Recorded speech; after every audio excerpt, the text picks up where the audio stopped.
வந்து பள்ளிகள் திறக்கப்பட்டாச்சு.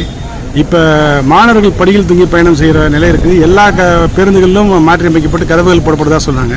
அதே மாதிரி தானியங்கி ஏதாவது பொருத்தப்பட்டிருக்கோமா அனைத்து பேருந்துகளுக்கும்? பழைய பேருந்துகளுக்கும் பண்ணுறோமா? ஏற்கனவே புதிதாக வருகின்ற பேருந்துகளில் தானியங்கி கதவிகளோடு தான் வர ஆரம்பித்திருக்கின்றன. பழைய பேருந்துகளில் கதவுகள் இல்லாத பேருந்துகளை தேர்ந்தெடுத்து கதவுகள் பொருத்துகின்ற பணி துவங்கி இருக்கிறது.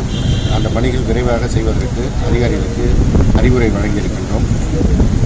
பஸ் பாஸை அவர்கள் பயன்படுத்துவதற்கும் அதேபோல் அவர்கள் அணிந்திருக்கின்ற சீருடையை வைத்தும் அவர்கள் பயணிப்பதற்கு வேறு போக்குவரத்து கழக அலுவலர்கள் அதற்கு அனுமதிப்பதற்கான அறிவுரை வழங்கப்பட்டிருக்கிறது.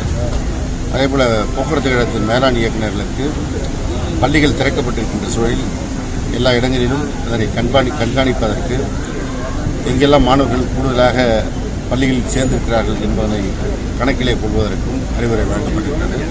எனவே மாணவர்களுடைய பயணம் பிரச்சனை இல்லாமல் அமைவதற்கான நடவடிக்கை தொடர்ந்து மேற்கொள்ளப்படும். போக்குவரத்து தொழிலாளர்கள் வந்து இந்த மாணவர்களை ஏற்றி செல்லும் பொழுது படியில் தொங்கி போகிறது, டிரைவர் கண்டக்டர் தகராறு ஈடுபடுறது, அடிக்கிறது கூட தாக்குதல் நடக்கிற சம்பவங்கள்லாம் நடந்துட்டு இருக்கு.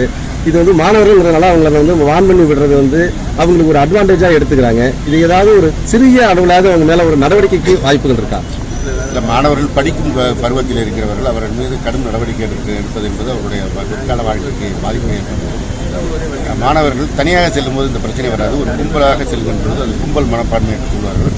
அந்த காரணத்தினால்தான் இதெல்லாம் ஏற்படுகிறது.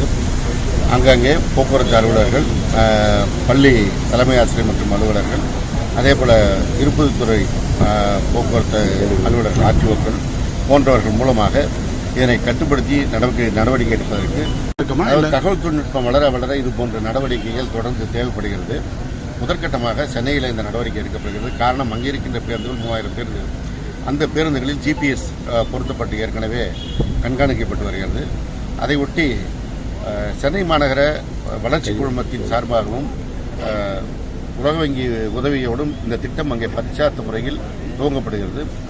அந்த திட்டம் துவங்கப்பட்டு அங்கே முழுமையாக நடைமுறைக்கு வந்து அதனுடைய சாதக பாதகங்களில் அதில் இருக்கின்ற பிரச்சனைகளை மேற்கொண்டு எப்படி தீர்ப்பது என்பதையெல்லாம் ஆய்வு செய்து படிப்படியாக விரிவுபடுத்தப்படும். அந்த யூபிஐ முறையில் கட்டணம் செலுத்தும் முறை வந்து முழுவதும் அமல்படுத்தப்பட்டுச்சா? சென்னை மாநகர போக்குவரத்து இடங்களில் எல்லா பேருந்துகளிலும் அது நடைமுறைப்படுத்தப்பட்டிருக்கிறது. அதில் முதற்கட்டமாக சில இடங்களில் தொழில்நுட்ப கோளாறு வந்தபோது இப்பொழுது கூடுதலாக அந்த டிக்கெட் வழங்கும் மிஷின் வைக்கப்பட்டிருக்கிறது. எங்கே பிரச்சனை வருகிறது உடனடியாக அதை மாற்றுக் கருவிகள் கொடுப்பதற்கும் நடவடிக்கை எடுக்கப்பட்டு வருகிறது.